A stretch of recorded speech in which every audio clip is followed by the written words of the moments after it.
चंद्रपूर जिल्ह्यातील शासकीय शाळा तसेच विद्यार्थी आणि विद्यार्थिनींच्या वसतिगृहांमध्ये स्वच्छ पिण्याचं पाणी, स्वच्छतागृहे, सॅनिटरी पॅड, नॅपकिन आणि सुरक्षेच्या मूलभूत सुविधा पुरेशा प्रमाणात उपलब्ध नसल्याच्या गंभीर तक्रारी समोर आल्याच्या पार्श्वभूमीवर शिवसेना उद्धव बाळासाहेब ठाकरे युवा सेनेच्या वतीने जिल्हाधिकाऱ्यांना सविस्तर निवेदन सादर करून तातडीने त्रुटींची चौकशी व उपाययोजना करण्याची आग्रही मागणी करण्यात आली आहे।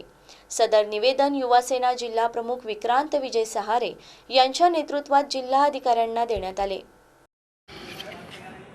आज चंद्रपूर जिल्हाधिकारी कार्यालय येथे आम्ही चंद्रपूर जिल्ह्यातील युवा सेना आणि शिवसेना येथे एक निवेदन घेऊन आलेलो आहोत।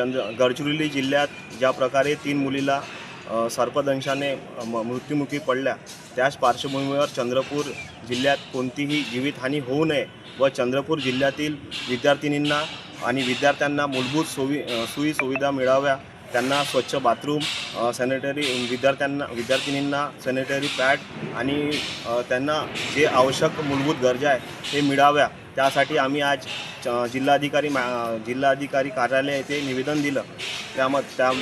तिथे आम्हाला अपर जिल्हाधिकारी साहेबांनी आश्वासन दिले की येणाऱ्या दिवसांमध्ये आम्ही त्या जे गरजा आहे ते पूर्ण करू आणि मुलींना आवश्यक ते मूलभूत गरजा आहे ते पूर्ण करू। जय हिंद, जय महाराष्ट्र।